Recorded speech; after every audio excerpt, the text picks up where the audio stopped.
So guys अब हम बात करते हैं अमीन की। देखिए अमीन चैप्टर में छोटा सा चैप्टर है ऑर्गेनिक का। इस चैप्टर में क्या है, केमिकल रिएक्शन है, यानी अमीन की मैन्युफैक्चरिंग है। उसके बाद अमीन की केमिकल रिएक्शन है। उसके बाद एक सॉल्ट आता है डाईअज़ोनियम सॉल्ट, उसकी प्रिपरेशन और केमिकल रिएक्शन है। आफ्टर इट यहां पर फिजिकल और केमिकल जो प्रॉपर्टीज है वहां से क्वेश्चन पुट अप होंगे। ये चैप्टर 5 नंबर का है। इस चैप्टर से ऑब्जेक्टिव आएंगे और शॉर्ट आंसर आएंगे, बस और कुछ भी नहीं आएगा। No fill up from this chapter, no very short from this chapter, ठीक है। या शायद एक वेरी शॉर्ट आना चाहिए आई थिंक। ओके चलो वो देख लीजिएगा क्वेश्चन जो होगा। अब मैं यहां पर बात करता हूं अमीन की फॉर्मेशन की। देखिए मैंने यहां लिखा है एल्किल हैलाइड की रिएक्शन एथेनॉलिक NaCN से करवाई जाए तो अमीन का फॉर्मेशन होता है। अब ये होगा कैसे, सुनिएगा गाइस। ये एथेनॉलिक NaCN यानी सोडियम साइनाइड जो लिखा हुआ वो सबसे पहले RX से रिएक्शन करेगा तो बनाएगा RCN। ये क्या बन गया RCN। फिर उसके बाद इसका क्या करवाना है अपने को, रिडक्शन करवाएंगे तो एक बॉन्ड तोड़ेंगे, ये hydrogen, again it is hydrogen, फिर तोड़ेंगे, फिर ये CH2 हो जाएगा और ये NH2 हो जाएगा। क्या बन गया आपका, अमीन बन चुका है। नेक्स्ट RCONH2 यानी अमाइड है आपके पास, इसकी रिएक्शन Br2NaH और KH। ये आपने पता है, आपने नेम रिएक्शंस पढ़ी है, हॉफमैन ब्रोमाइड डिग्रेडेशन, ठीक है, लगभग वैसी ही है।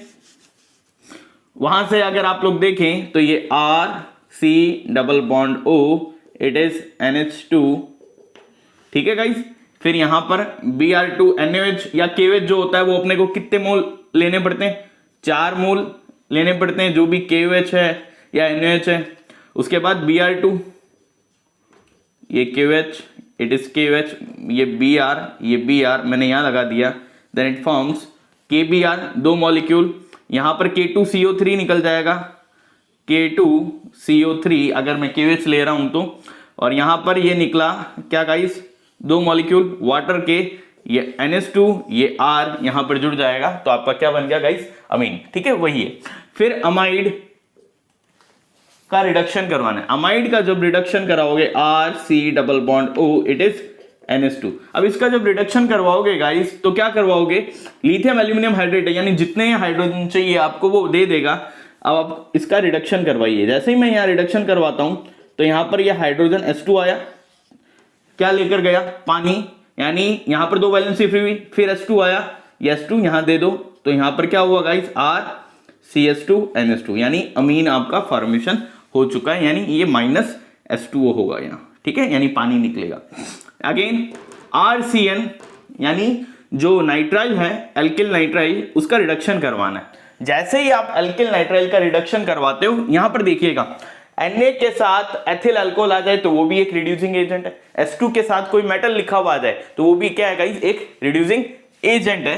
तो यहां पर RCN, ये RC triple bond N hydrogen देगा तो ये H, अगेन ये हाइड्रोजन देगा, 2 हाइड्रोजन हो जाएंगे, क्या बन गया, अमीन बन चुका है। फिर देखिए नाइट्रो कंपाउंड है, बेंजीन का जो नाइट्रो कंपाउंड है इसका जब रिडक्शन कराओगे तब आपको क्या मिलेगा, एरोमेटिक अमीन मिलेगा। क्या बोल रहा है ये, बेंजीन का जो नाइट्रो कंपाउंड है। अब नाइट्रो कंपाउंड वाले की रिएक्शन देख लीजिए आप एक बार, ये कैसे होगी वो देखिए। ये बेंजीन का नाइट्रो कंपाउंड, NO2 की स्ट्रक्चर होती है N डबल बॉन्ड और ये सिंगल बॉन्ड O, यही होता है NO2। अब इस पे रिडक्शन हम मैंने करवाना है। रिडक्शन जब मैं करवाऊंगा गाइस यहां पर क्या होगा देखिएगा, हाइड्रोजन आया H2O, फिर हाइड्रोजन आया H2O, कितने बॉन्ड टूटे इसके, 1 2 3 बॉन्ड टूटे जिनमें से एक यहां क्या होता है, कोऑर्डिनेट बॉन्ड होता है। ये coordinate bond in the form of lone pair यहां चला जाएगा तो दो बॉन्ड बचे, यहां पर क्या आकर जुड़ जाएंगे, हाइड्रोजन। तो क्या बन गया, जिसे हम बोलते हैं एनिलीन, अमीन बन जाएगा। ये कुछ इस टाइप का NH2 अमीन, ये लोन पेयर नाइट्रोजन पे होता है, ठीक है। फिर देखिए यहाँ SnHCl और FeHCl, इससे भी यही प्रोडक्ट ही बनेगा, यहां पर भी ये रिड्यूसिंग एजेंट की तरह वर्कआउट करा। फिर RNO2, कोई भी रिड्यूसिंग एजेंट आ जाए, ये मान लीजिए मैंने लिखा CH3 CH2, उसके बाद NO2 N double bond O, वही चीज है।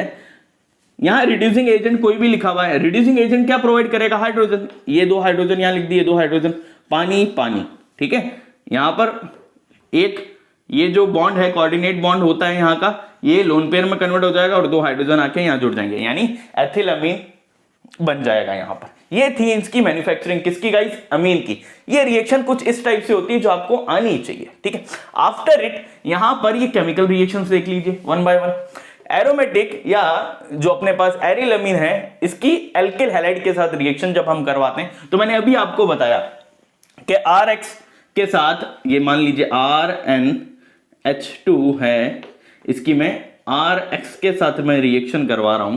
तो गाइस अब सुनिएगा, अब यहां पर X है और ये आपको H दिख रहा है, तो ये HX यहां से लेकर के जाएगा, तो R जाकर के यहां जुड़ जाएगा, तो क्या बन गया RNHR।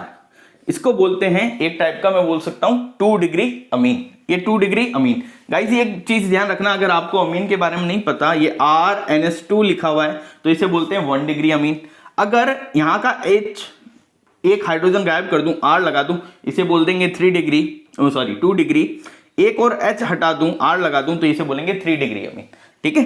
ध्यान रखना ये 1 डिग्री, 2 डिग्री, 3 डिग्री। फिर देखिए एल्किल अमीन की CHCl3 और KOH के साथ रिएक्शन, ये आप लोगों ने पढ़ी है, इसको बोलते हैं कार्बिल अमीन टेस्ट या आइसोसाइनाइड टेस्ट। कौन सी ऑर्गेनिक नेम रिएक्शंस के अंदर ये पढ़ी है, ध्यान रखना। ये इस रिएक्शन में गाइस क्या होगा, RNC का फॉर्मेशन हो जाएगा, किसका, आइसोसाइनाइड का फॉर्मेशन हो जाएगा। फिर देखिए ये चीज लिखी हुई है NaNO2 और HCl, ये भी आप लोगों ने पढ़ी है, इसको बोलते हैं डाईएजोटाइजेशन रिएक्शन। डाईएजोटाइजेशन रिएक्शन में क्या होता है, जो अपने पास अमीन होता है, एरिल अमीन, एक्चुअली एरिल अमीन की देखी हमने, ये एरिल अमीन हो गया, यानी जिसे हम एनिलीन बोलते हैं। ये NaNO2 यानी नाइट्रस सोडियम नाइट्रेट और HCl की एक्सेस में जब रिएक्शन करता है तो HNO2 बनता है, जिसे हम बोलते हैं नाइट्रस एसिड। वो नाइट्रस एसिड यहां रिएक्शन करता है, नाइट्रस एसिड, HNO2 और HCl। अब ये तीनों बंदे आपस में रिएक्शन करके बेंजीन डाइअज़ोनियम क्लोराइड का फॉर्मेशन करते हैं, किसका, बेंजीन डाइअज़ोनियम क्लोराइड का फॉर्मेशन करते हैं, जिसे बोलते हैं डाइअज़ोनियम क्लोराइड सॉल्ट बोला जाता है। अब यहां पर ये रिएक्शन आपको याद रखनी है। अब अगर इस रिएक्शन में ये लिखा हुआ जाए साथ में, पहले ये लिखा हुआ, फिर एरो के नीचे मैं यहां कुछ भी दे दूं, जैसे सेंडमेयर रिएक्शन अगर बनानी है जैसे डाइअज़ोनियम क्लोराइड वाली, तो क्या करेगा, Cu2X2 और किससे रिएक्शन करेगा, HCl से रिएक्शन करेगा, वो गाटरमान रिएक्शन हो जाएगी। Sorry not Gattermann, that one is Sandmeyer reaction, diazonium chloride से अगर बने। इसके लिए तो ये ध्यान रखना, सिंपली ये डाइअज़ोनियम क्लोराइड की रिएक्शन है, इसको डाइअज़ोटाइजेशन कहते हैं, ठीक है। फिर देखिए SO2Cl, इसको बोलते हैं benzene sulphonyl chloride, benzene sulphonyl chloride. ये है हिंसबर्ग रिएजेंट। क्या है, हिंसबर्ग रिएजेंट। हिंसबर्ग रिएजेंट क्या होता है, एक हिंसबर्ग टेस्ट होता है, वो अमीन की टेस्टिंग के लिए किया जाता है। केवल और केवल प्राइमरी और सेकेंडरी जो अमीन होते हैं वो ये टेस्ट देते हैं, टर्शरी अमीन ये टेस्ट नहीं देता, ये ध्यान रखना। हिंसबर्ग टेस्ट केवल और केवल प्राइमरी और सेकेंडरी देते हैं, टर्शरी अमीन नहीं देता। आपको स्क्रीन पर एक हिंसबर्ग टेस्ट के बारे में लिखा हुआ मिल रहा है, इस चीज को आप लोग पढ़ना, याद रखना। कभी कभार हिंसबर्ग टेस्ट के बारे में पूछ लिया जाता है तो आप लोग ये छाप के आना, ठीक है। रिएक्शन देखो गाइस क्या होगी, अगर मैं मान लेता हूं यहां पर ये हिंसबर्ग जो रिएजेंट है वो या तो प्राइमरी अमीन है आपके पास कोई, या एरोमेटिक अमीन है, उससे रिएक्शन करता है। फॉर एग्जांपल मैंने बोला इस बंदे ने NH2 यानी एनिलीन से रिएक्शन की, जैसे ही एनिलीन से रिएक्शन करेगा, इसका एक H मैं खोल के लिख दूंगा, तो HCl तो क्या हो गया गाइस बाहर, इसको एज इट इज यहां ले जाकर के आप जोड़ दो, तो क्या बना, देखिए ये S डबल बॉन्ड O यहां वैलेंसी फ्री, Cl यहां पर गया, ये NH और ये जुड़ गई अपनी बेंजीन, ठीक है, ये कंपाउंड बनता है। फिर देखिए एनिलीन की ब्रोमीन से रिएक्शन। अब देखिए जब भी बेंजीन के ऊपर एनिलीन आ जाए और ब्रोमीन के साथ ये बंदा रिएक्शन कर रहा हो, तो आपको किस पोजीशन पे ब्रोमीन जोड़ना है, ऑर्थो पर, मेटा पर या पैरा पर। इसको देखिए यहां पर आप क्या करेंगे, स्पेशली इस केस में हम नॉर्मली क्या करते हैं, या तो केवल ऑर्थो पर या पैरा पर जोड़ देते हैं। यहां जितनी भी ऑर्थो और पैरा पोजीशन है वहां पर आप लोग ब्रोमो जोड़ दीजिए, स्पेशली इस केस में ध्यान रखना है। फिर देखिए यही एनिलीन किससे रिएक्शन कर रहा है, CH3CO2O की प्रेजेंस में ब्रोमीन या HNO2 से रिएक्शन। ये मैंने दो रिएक्शन है लेकिन एक में ही लिख दिया, या तो ये ब्रोमीन से रिएक्शन कर रहा है या ये HNO2 से रिएक्शन कर रहा है। अगर ब्रोमीन से रिएक्शन करता है तो आप लोग क्या बनाओगे गाइस, ये एनिलीन और यहां पर ब्रोमीन। अगर HNO2 से रिएक्शन करता है तो वहां से आएगा NO2, तो ब्रोमीन की जगह क्या लिख दिया जाएगा, NO2। अगर H2SO4 से रिएक्शन करता है तो H2SO4 से ध्यान रखना ये SO3H और ये OH। H2SO4 को ऐसे तोड़ के लिख दोगे तो इसकी पैरा पोजीशन का जो H है वो OH को उठाकर ले जाएगा, पानी बाहर, ये SO3H पैरा पोजीशन पे जाके जुड़ जाएगा। ये कुछ इस टाइप से, ये एनिलीन और यहां SO3H। ये थी इसकी केमिकल रिएक्शन। अब देखिए गाइस, बेंजीन डाइअजोनियम क्लोराइड जो सॉल्ट होता है उसकी कुछ रिएक्शंस हैं जो आपको याद रखनी है। कैसे कि बेंजीन डाइअजोनियम क्लोराइड Cu2H2 और HX से जब रिएक्शन करता है तब क्या बनेगा, तो आपको सिंपली ध्यान रखना है यहां का जो H है और यहां का जो Cl है वो रिमूव होगा तो क्या निकलेगा, HCl, और N2 रिलीज हो जाएगी और ये X जो है वो यहां आकर के जुड़ जाएगा। इस रिंग को मैं एरोमेटिक रिंग बोल सकता हूं, इसलिए शॉर्ट में यहां क्या लिख दिया, प्रोडक्ट क्या बनेगा, ARX। ठीक है, यानी हेलोबेंजीन बनेगी स्पेशली। ठीक है, अगर CuCN KCN की प्रेजेंस में ये रिएक्शन कर रहा है तो मैंने बताया था आपको पहले भी कि यहां का ये प्रोडक्ट जाकर के यहां जुड़ता है, तो यहां पर क्या होगा, KCl बाहर, N2 बाहर और ये CN जाकर के यहां जुड़ जाएगा। नेक्स्ट CuHCl, यानी अब यहां Cl आकर के जुड़ेगा, ये रहा एरोमेटिक Cl। आपको ये प्रोडक्ट ध्यान रखने क्या क्या बन रहे हैं, क्योंकि कभी कभार MCQ में पूछ लिया जाता है कि बेंजीन डाइअजोनियम क्लोराइड कॉपर की प्रेजेंस में जब HCl से रिएक्शन करेगा तो प्रोडक्ट क्या क्या होंगे, तो आपको याद रखने ये प्रोडक्ट होते हैं। ठीक है गाइस, फिर देखिए Ki से अगर ये रिएक्शन करता है KCl, ठीक है, आयोडीन जाकर यहां जुड़ जाएगा, नाइट्रोजन बाहर, HbF4 ये एक एसिड है, इससे जब ये रिएक्शन करेगा आपको इतना ध्यान रखना है केवल फ्लोरीन जाकर के यहां जुड़ेगा, BF3 और N2 का फॉर्म है H3PO2। हाइपोफॉस्फोरिक एसिड जब रिएक्शन करेगा तो एसिड है, एसिड क्या प्रोवाइड करता है, हाइड्रोजन, तो यहां से ये चीज रिलीज होगी, ये HCl बाहर, H3PO3 बाहर, N2 बाहर और बेंजीन बन जाएगी एरोमेटिक, यानी ये रिंग है, इस पर हाइड्रोजन आकर के ऐड हो गया तो वापस बेंजीन का फॉर्मेशन हो गया। फिर अल्कोहल के साथ अगर ये रिएक्शन, कोई भी अल्कोहल हो सकता है, मेथनॉल है, एथेनॉल है, प्रोपेनॉल, कोई किसी भी टाइप का अल्कोहल जब बेंजीन डाइअजोनियम क्लोराइड सॉल्ट से रिएक्शन करेगा तो सिंपली ये बेंजीन का फॉर्मेशन करता है, सिंपली क्या कर लेगा, बेंजीन। अब यहां प्रोडक्ट ध्यान रखना, साइड प्रोडक्ट N2 बनता है, एल्डिहाइड बनता है और HCl बनता है। क्या क्या बनता है, नाइट्रोजन गैस रिलीज होगी, एल्डिहाइड बनेगा और HCl। यहां पर भी ये प्रोडक्ट ध्यान रखना गाइस, ठीक है, MCQ के लिए इंपॉर्टेंट है ये। फिर वाटर के साथ अगर ये रिएक्शन करे तो ये बनाता है फिनॉल, क्या बनाता है, फिनॉल। अब ये जो प्रोडक्ट बन रहा है N2 और HCl, यहां पर स्पेसिफिकली तुम लोग ध्यान रखना, अभी मैं आपको ABCD वाले क्वेश्चन कराऊंगा जो रिएक्शन में, उनमें क्या होता है, ये दिया हुआ है कंपाउंड, अगर इसने पानी से रिएक्शन की आपको बताना पड़ेगा क्या बनता है। आपको साइड प्रोडक्ट वहां याद नहीं रखना, साइड प्रोडक्ट केवल MCQ के लिए, लेकिन जब रिएक्शन वाले क्वेश्चन होता है तो उसके लिए मेन प्रोडक्ट याद रखना पड़ता है कि यहां पर फिनॉल बनता है, यहां पर क्या बनता है, सिंपली बेंजीन, यहां पर भी सिंपली बेंजीन। ये चीजें हैं, ये फ्लो चार्ट है जो आपको याद रखने हैं अमीन चैप्टर के लिए। अब देखिए गाइस, अब हम बात करेंगे अमीन की फिजिकल और केमिकल प्रॉपर्टीज, उनके जो कॉन्सेप्ट है उनकी बात करेंगे, प्लस यहां से किस टाइप से आपको आंसर बनाने उसकी बात करेंगे।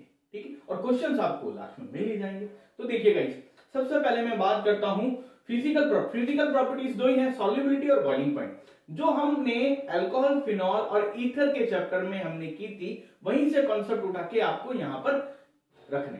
ठीक है, फॉर एग्जांपल सॉल्युबिलिटी की बात करूं तो वो आपको पूछेगा कि अमीन वाटर में सॉल्युबल क्यों होते हैं, तो आपको क्या बोलना है कि अमीन और वाटर को जब हम मिक्स करते हैं तो उनके बीच हाइड्रोजन बॉन्डिंग हो जाती है, दैट्स व्हाई वो सॉल्युबल है। बॉइलिंग पॉइंट के कंसेप्ट भी सेम एज इट इज वही रहेंगे, लेकिन जो एक चीज मेरे को अलग लगी वो मैं यहां पर आपको शो करवा रहा हूं। देखिए, यहां पर मैंने खूब सारे कंपाउंड्स लिखे हैं, अल्कोहल लिखा है 1 degree amine, 2 degree amine, 3 degree अमीन और हाइड्रोकार्बन। आपको कभी पूछा जाए कि अमीन है, अमीन 3 टाइप के होते हैं, ठीक है। तो गाइस समझिएगा, जैसा मैंने पहले भी बताया कि ये मैंने लिखा यहां पर C, ये लिखा NH2, यहां पर लिख दिया मैंने C, ये है 1 डिग्री अमीन। अगर मैंने ये 3 कार्बन है यहां पर NH2 लगा दिया, दैट मीन्स 2 डिग्री, यहां पर एक और कार्बन लगा दिया तो ये 3 डिग्री। इसका एक और तरीका है अमीन को शो करवाने का, वो क्या है गाइस, वो देखिएगा कि मैंने ये लिखा कि यहां NH ये है 2 डिग्री, यहां पर एक और H रिमूव किया तो ये बन गया गाइस 3 डिग्री, 3 डिग्री अमीन, इसे क्या बोलते हैं 3 डिग्री अमीन। अब सुनिएगा मैं क्या बोलना चाह रहा हूं, मैं ये बोलना चाह रहा हूं कि आपके पास 1 डिग्री, 2 डिग्री, 3 डिग्री अमीन है। अगर आपके पास ये तीनों अमीन है, इनका बॉइलिंग पॉइंट कैसा रहेगा, किसका ज्यादा रहेगा, किसका कम रहेगा, क्यों रहेगा, रीजन क्या है, सुनिएगा।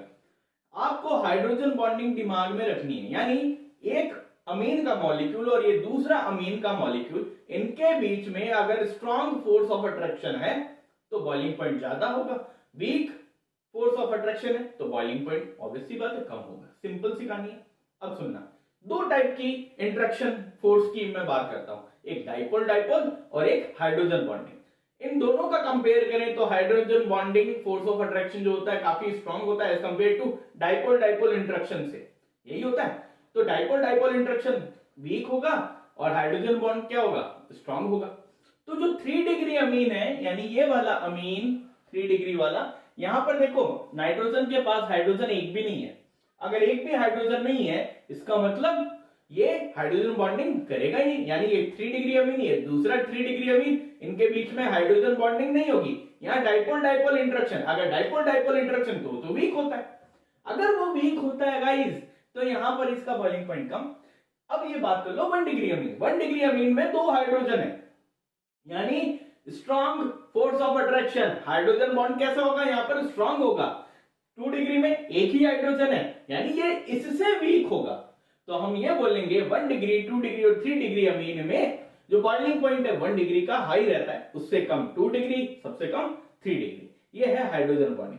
अब कंपेयर करवा ले कि सेम मॉलिक्यूलर मास वाले ये कंपाउंड है जिसमें आपके पास हाइड्रोकार्बन है, अमीन है और अल्कोहल है, तो किसका बॉइलिंग पॉइंट हाई रहेगा, तो अल्कोहल का बॉइलिंग पॉइंट हाई, क्योंकि यहां स्ट्रॉन्ग हाइड्रोजन बॉन्डिंग होती है। इससे थोड़ी वीक हाइड्रोजन बॉन्डिंग होती है अमीन में। अब अमीन में 3 कैटेगरी है, 3, 2, 1, ये मैंने आपको बता ही दिया। फिर सबसे कम हाइड्रोकार्बन में, हाइड्रोकार्बन में क्या होता है, वीक फोर्स ऑफ अट्रैक्शन पाया जाता है, दैट्स व्हाई इसका बॉइलिंग पॉइंट सबसे कम। ये है आपको एक ऑर्डर जो आपको याद रखना है। नेक्स्ट मैं बात करता हूं बेसिक नेचर ऑफ अमीन की। अमीन देखो, अमीन आया कहां से, अमोनिया से आया है। कहां से आया है अमीन, अमोनिया से। अमोनिया का जो नाइट्रोजन होता है उसके पास होता है लोन पेयर, जैसे मैंने लिखा NH3, अमोनिया का जो नाइट्रोजन है उसके पास लोन पेयर। अगर ये अमोनिया अपना लोन पेयर किसी को डोनेट कर दे तो मैं बोल सकता हूं ये लुईस बेस है। ये क्या है, लुईस बेस, यानी अमोनिया किस नेचर का हुआ गाइस, बेसिक।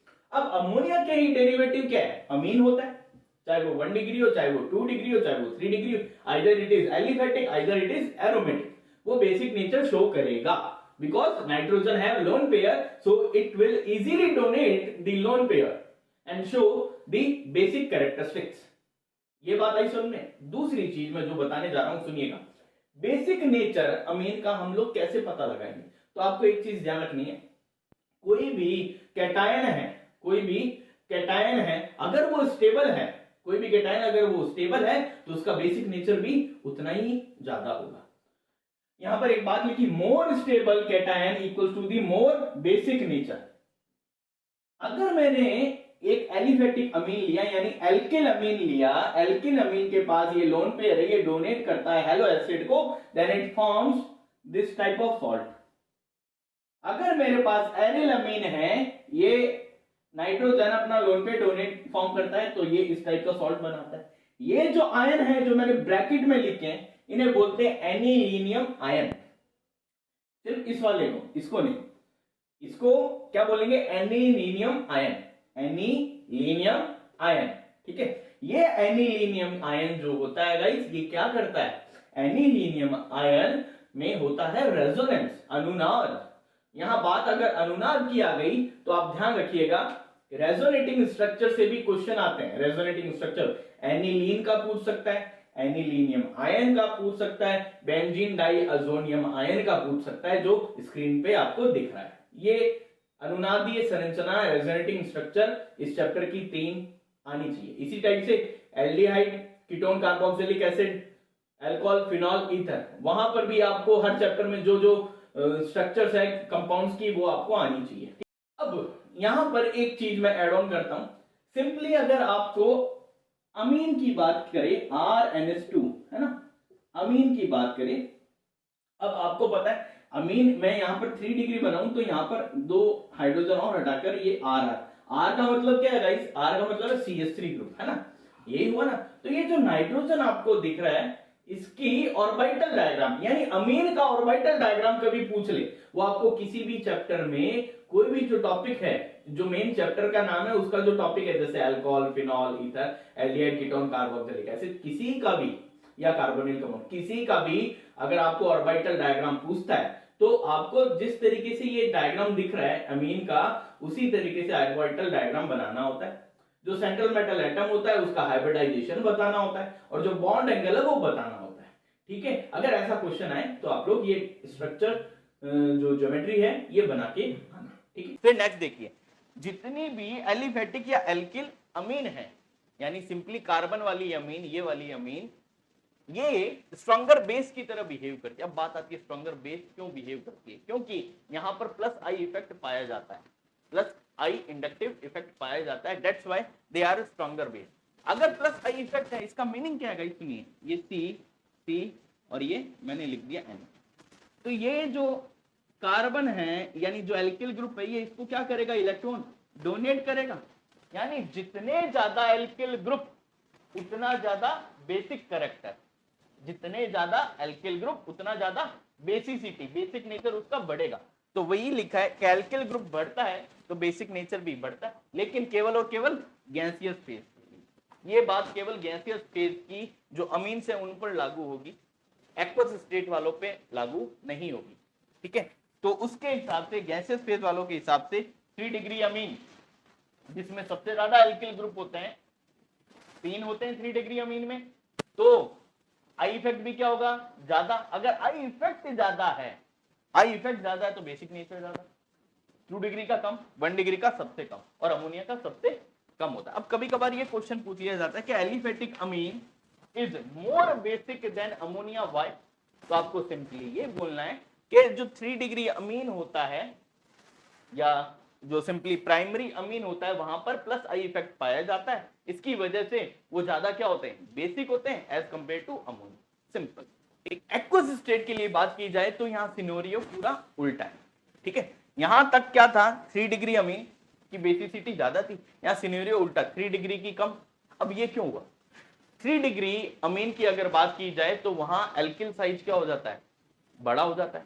मतलब मैं ये बोलता हूं 3 डिग्री अमीन में जो कैटायन बनेगा 3 डिग्री का, वो क्या होगा, साइज उसका बिगर।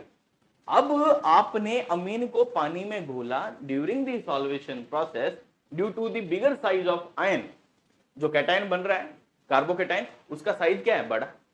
अब साइज बड़ा है, इसका मतलब क्या है, वहां स्टेरिक हिंड्रेंस भी ज्यादा होगी, त्रिविम बाधा भी क्या होगी, ज्यादा होगी। Bigger size of ion and due to steric hindrance, वहां वो आयन क्या हो जाएगा, अनस्टेबल हो जाएगा। अनस्टेबल हो गया तो बेसिसिटी डिक्रीज हो गई, बेसिक नेचर क्या हो गया उसका, कम। इसकी वजह से due to unstable of ion उसकी बेसिसिटी क्या हो जाती है, कम। इसलिए 3 degree amine in aqueous state सबसे कम बेसिक नेचर का, 1 डिग्री सबसे ज्यादा बेसिक नेचर का। ठीक है गाइस, अब बात ये, मैंने कुछ पॉइंट्स लिखे हैं जो आपको याद है, सुनिए। है क्या, एनिलीन कंपाउंड है आपके पास, एनिलीन मतलब बेंजीन के ऊपर NH2 लगा दिया, ये एनिलीन हुआ।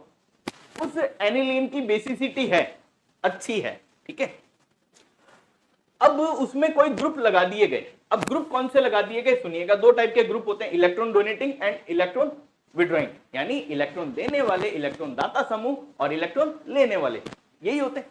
अगर EDG ग्रुप है कोई, EDG ग्रुप मतलब एल्कोक्साइड ग्रुप या सिंपली एल्किल ग्रुप है कोई, तो वो उसकी बेसिसिटी को हमेशा क्या करेंगे, इंक्रीज करेंगे। यानी सिंपली अमीन है आपके पास और अमीन के नीचे आपने पैरा पोजीशन पे एल्कोक्साइड लगा दिया, OCH3 लगा दिया। अब एग्जाम में ये क्वेश्चन आ गया कि इन दोनों कंपाउंड में से, एनिलीन में से और एनिलीन के साथ OCH3 लगा हुआ है नीचे, इन दोनों में से सबसे ज्यादा बेसिसिटी किसकी है?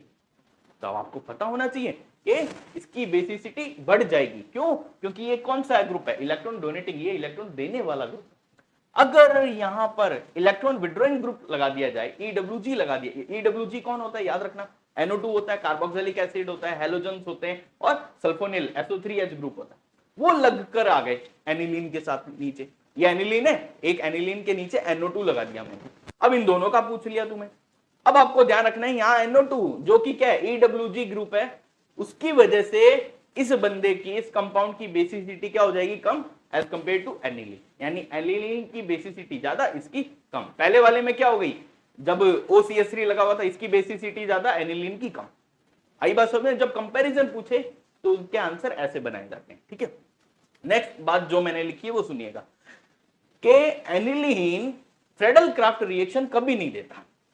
फ्रेडल क्राफ्ट रिएक्शन ये नीट में भी क्वेश्चन आया था, तो सुनिएगा, हो सकता है इस बार आपके थ्योरेटिकल फॉर्म में आ जाए। फ्रेडल क्राफ्ट रिएक्शन क्या होती है, दो टाइप की होती है, एक एल्काइलेशन होता है, एक एसाइलेशन होता है ना। फ्रेडल क्राफ्ट रिएक्शन में anhydrous aluminium chloride as a catalyst use होता है, उत्प्रेरक की भांति यूज होता है, AlCl3, जो कि एक लुईस एसिड है, जो कि क्या है, एक लुईस अम्ल है। अब जो एनिलीन है वो किसके साथ रिएक्शन करता है, AlCl3 के साथ वो रिएक्शन कर ले, क्योंकि एनिलीन खुद क्या है, लुईस बेस है, तो ये लुईस एसिड के साथ रिएक्शन करेगा तो एक सॉल्ट का फॉर्मेशन करता है, जिसकी वजह से वो कभी भी फ्रेडल क्राफ्ट रिएक्शन नहीं देता। यानी वो कैटलिस्ट के साथ ही रिएक्शन करके एक कंपाउंड दे देता है, इसलिए वो फ्रेडल क्राफ्ट रिएक्शन कभी दे ही नहीं पाता, यानी अल्काइलेशन और एसाइलेशन करवा ही नहीं पाता, इसलिए एनिलीन कभी भी रिएक्शन नहीं देता। नेक्स्ट टॉपिक है अपना azo dye, last topic of this chapter, ठीक है, उसके बाद चैप्टर क्लोज। एजोडाई कंपाउंड्स क्या होते हैं सुनिएगा। एजोडाई होती क्या है, कपलिंग रिएक्शन मैंने अभी तक नहीं कराई, ये देखिएगा कपलिंग रिएक्शन होता क्या है। बेंजीन डाइएजोनियम क्लोराइड आपको स्क्रीन पे दिख रही होगी, रिएक्शन देखते जाना। बेंजीन डाइएजोनियम क्लोराइड की आप फिनॉल या एनिलीन के साथ जब रिएक्शन करवाते हो, बेंजीन डाइएजोनियम क्लोराइड की फिनॉल या एनिलीन के साथ जब रिएक्शन करवाएंगे तब हमें दो कंपाउंड मिलेंगे अलग, फिनॉल के साथ अलग और एनिलीन के साथ अलग। यानी Cl निकालना है H से, यानी अगर मेरे पास फिनॉल है, फिनॉल का H, फिनॉल में एक बेंजीन के पास H होता है और यहां पर NH2 में एक H होता है, उनको निकालना है, तब आपको एक कंपाउंड मिलेगा, ठीक है। उन कंपाउंड का एक पर्टिकुलर कलर होगा, वो अगर फिनॉल से कर रहा है तो ऑरेंज कलर, एनिलीन से कर रहा है तो उस कंपाउंड का येलो कलर, उनको बोलते हैं एजोडाई कंपाउंड। वो क्या होते हैं, एजोडाई कंपाउंड होते हैं। आई बात समझ में गाइस, ठीक है। इसी के साथ ये चैप्टर होता है क्लोज। क्वेश्चन आपको वीडियो के अंत में दिख जाएंगे। जय श्री कृष्ण।